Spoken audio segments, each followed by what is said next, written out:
नमस्कार, मैं हूं अपराजिता सिंह। पीओ पटना में आपका स्वागत है। आज है 26 जुलाई, दिन शनिवार। खबरों की ओर बढ़ने से पहले डालते एक नजर आज की सुर्खियों पर। पटना बना एजुकेशन लोन घोटाले का केंद्र।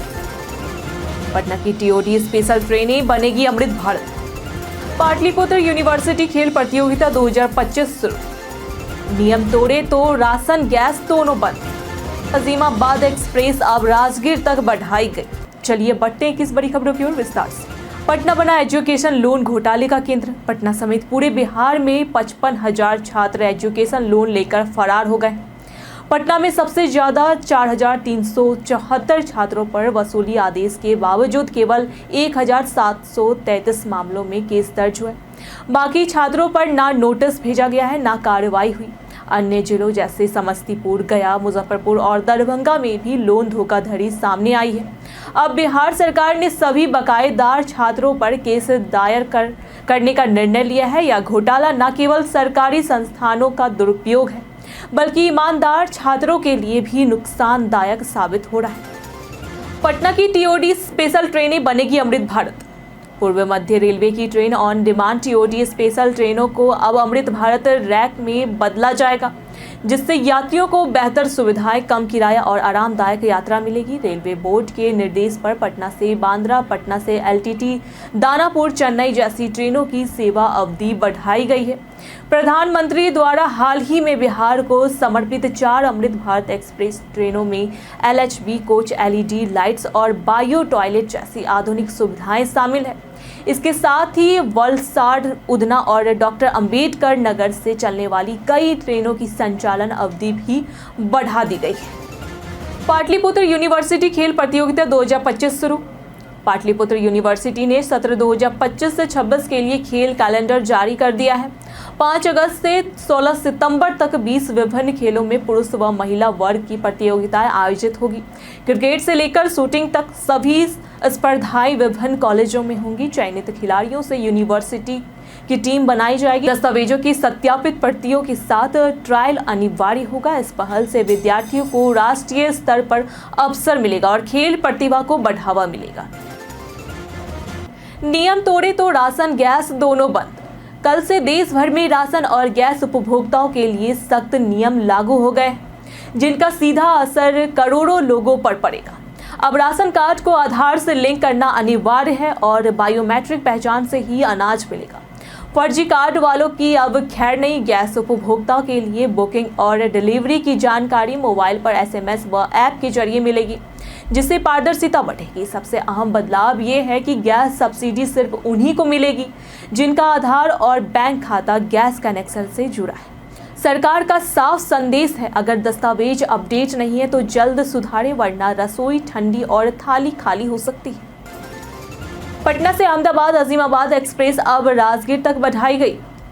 रेलवे ने पटना से अहमदाबाद अजीमाबाद एक्सप्रेस का मार्ग राजगीर तक बढ़ा दिया है। यह ट्रेन राजगीर से हर बुधवार और शुक्रवार रात 9 बजे रवाना होगी और अहमदाबाद तीसरे दिन सुबह 3:50 बजे पहुंचेगी।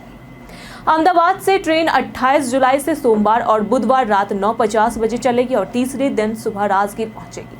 इस विस्तार से राजगीर और नालंदा जैसे पर्यटन स्थलों को भी बढ़ावा मिलेगा। इसके साथ ही मोकामा से पटना मेमू ट्रेन की श्रावणी मेला में दौरान गुलजार बाग स्टेशन पर अस्थायी ठहराव दिया गया है। पटना के ऐतिहासिक घाटों की अनकही कहानियां। पटना सिटी में गंगा किनारे 55 घाट हैं, जिनमें से करीब 1 दर्जन ऐतिहासिक है। गांधी घाट महात्मा गांधी की अस्थि विसर्जन और गंगा आरती के लिए प्रसिद्ध है।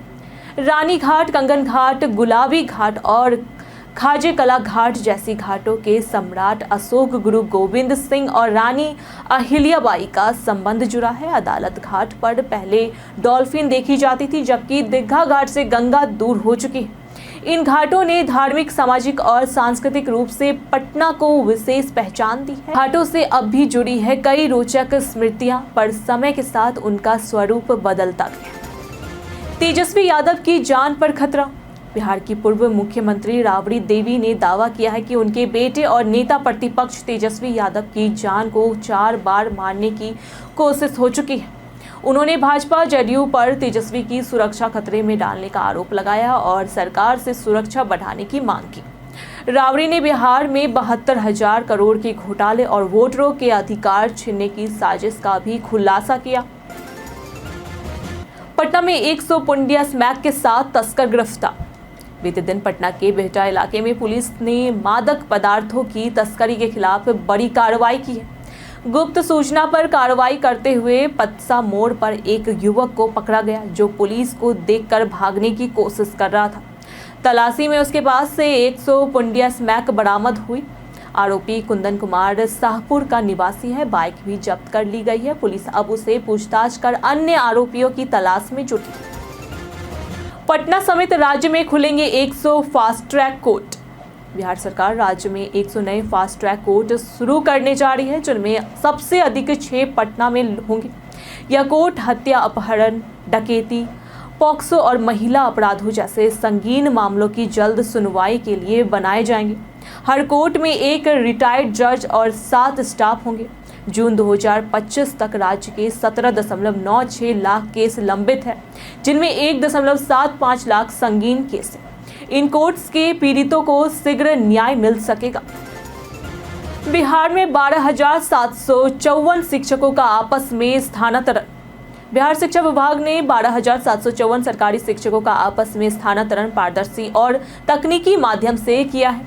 इस प्रक्रिया से शिक्षकों को सुविधा, सम्मान और नया स्थान मिला है। यह पहल बिना भेदभाव और निष्पक्ष तरीके से हुई, जिससे व्यक्तिगत और पारिवारिक जरूरतों का ध्यान रखा गया। शिक्षकों ने अपने विषय और कैटेगरी के अनुसार स्थानांतरण के लिए समूह बनाकर आवेदन किया। विभाग ने ई शिक्षा कोर्स पोर्टल पर सूची उपलब्ध कराई, जिससे चयन प्रक्रिया आसान और भरोसेमंद बनी। 15 अगस्त तक पटना मेट्रो होगी शुरू। पटना मेट्रो का पहला कॉरिडोर मलाई पकड़ी से न्यू ISBT तक 6.2 किलोमीटर लंबा है, जिसमें 5 स्टेशन है। शुरुआत में 4 स्टेशनों पर मेट्रो सेवा शुरू होगी। आधुनिक सुविधाएं जैसे स्वचालित किराया मशीन, प्लेटफॉर्म, स्क्रीन डोर और स्वचालित सीढ़ियां लगाई गई है। पुणे से 3 बोगियां वाला रैक आ चुका है और ट्रायल की तैयारी जोरों पर है। निर्माण एजेंसियां 2 शिफ्ट में काम कर रही है ताकि स्वतंत्रता दिवस पर मेट्रो परिचालन शुरू हो सके। इससे पटना की यातायात समस्या कम होगी और शहर को नई पहचान मिलेगी। मोकामा से मुंगेर ग्रीनफील्ड हाईवे से बढ़ेगी कनेक्टिविटी।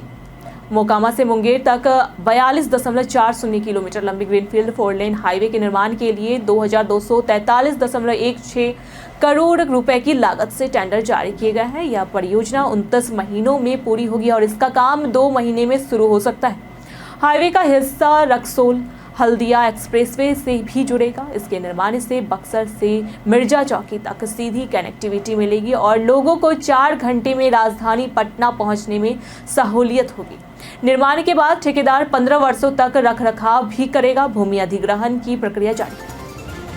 इंस्टाग्राम का नया रीस्टाइल फीचर बदल देगा आपके कपड़े। इंस्टाग्राम में जनरेटिव AI पर आधारित नया रीस्टाइल फीचर लॉन्च किया है, जिससे यूजर्स अपनी तस्वीरों में टेक्स्ट के जरिए कपड़े बदल सकते हैं। यह फीचर खासकर फैशन लुक बनाने और कंटेंट क्रिएशन के लिए मददगार है। इसे इस्तेमाल करने के लिए स्टोरी में फ़ोटो सेलेक्ट करें, 3 डॉट्स पर क्लिक करें, फिर रीस्टाइल चुनें। टेक्स्ट बॉक्स में अपनी इच्छा अनुसार कमांड दें, जैसे चेंज माय शर्ट, और आपका आउटफिट बदल जाएगा। इससे एक जैसे कपड़ों वाली कई तस्वीरों को भी नया लुक दिया जा सकता है, वो भी बिल्कुल मुफ्त। बिहार में नेचुरल फार्मिंग मिशन शुरू। बिहार सरकार ने national mission on natural farming योजना के तहत 3,635.15 लाख रुपए स्वीकृत किए हैं। यह योजना राज्य के सभी 38 जिलों में लागू होगी और रसायन मुक्त खेती को बढ़ावा देगी।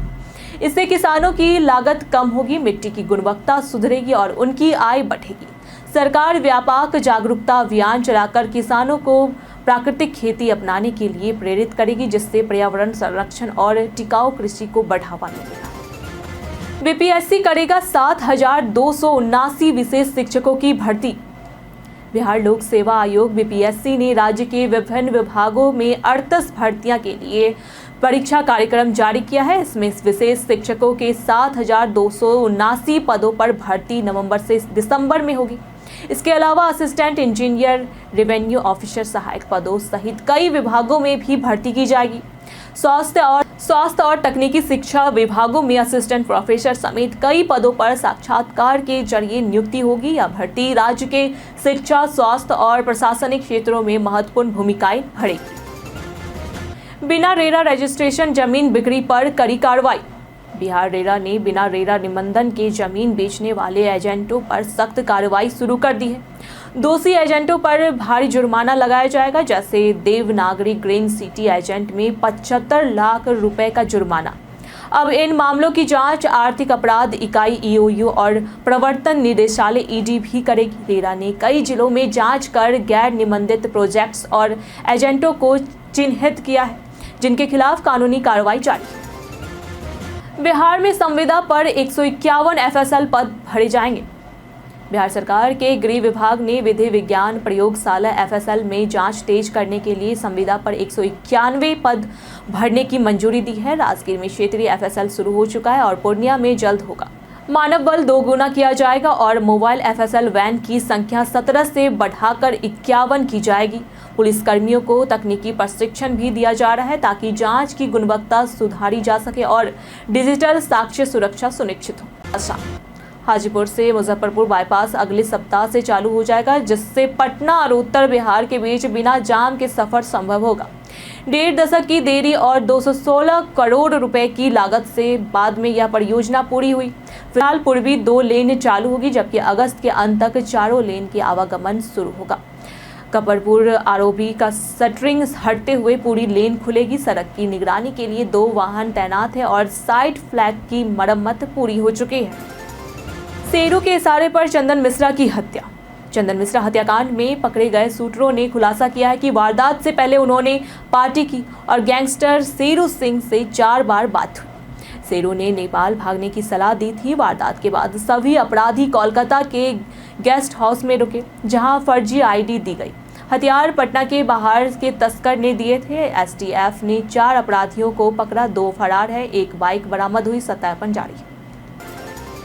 राजनीति में तीखी नजरें, मोदी नीतीश पर तेजस्वी सुरक्षित मांग। विधान परिषद सत्र के दौरान राबड़ी देवी ने सरकार पर तीखा वार किया, जिसमें उन्होंने वोटर लिस्ट रिवीजन, जातिगत उपवर्जन और लोकतांत्रिक अधिकारों पर सवाल उठाए। उन्होंने आरोप लगाया कि मोदी नीतीश शासन में लगातार घोटाले हो रहे हैं और जनता तहसील खत्म करेगी। तेजस्वी यादव की सुरक्षा बढ़ाने की भी मांग की गई है, जबकि मानसून सत्र पूरी तरह हंगामे की भेंट चढ़ा रहा है। यह सत्र 17वीं विधानसभा का अंतिम सत्र भी रहा। पटना में उमस भरी गर्मी, तापमान 32 से 34 डिग्री तक। पटना में इस सप्ताह मौसम उमस भरा और गर्म बना हुआ है। अधिकतम तापमान 32 से 34 डिग्री सेल्सियस के बीच दर्ज किया जा रहा है, जबकि न्यूनतम तापमान 26 से 28 डिग्री सेल्सियस तक बना हुआ है। आर्द्रता के कारण गर्मी ज्यादा महसूस की जा रही है। मौसम विभाग के अनुसार अगले कुछ दिनों तक हल्की बारिश की संभावना बनी हुई है, जिससे थोड़ी राहत मिल सकती है। हालांकि फिलहाल धूप और बादल के बीच मौसम अस्थिर बना हुआ है। हवा की गति सामान्य है, लेकिन उमस के कारण लोगों को दिन के समय बाहर निकलने में परेशानी हो रही है। बीते दिनों जिन्होंने हमारे वीडियो पे लाइक और कमेंट किए थे, उनके नाम है राकेश मिश्रा, अबोध कुमार, स्वास्तिक कुमार, नेहा कुमारी, संजीव कुमार, अमरजीत कुमार, भवेश कुमार, भरत कुमार। इसी के साथ बढ़ते आज के सवाल की ओर। क्या आपने या आपके किसी जानने वाले ने एजुकेशन लोन लिया है? आप अपना जवाब हमें हमारे कमेंट सेक्शन में लिखकर जरूर बताएं। आज के लिए फिलहाल इतना ही।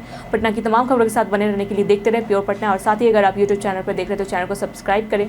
अगर आप फेसबुक पेज पर भी देख रहे हैं तो लाइक और फॉलो करें।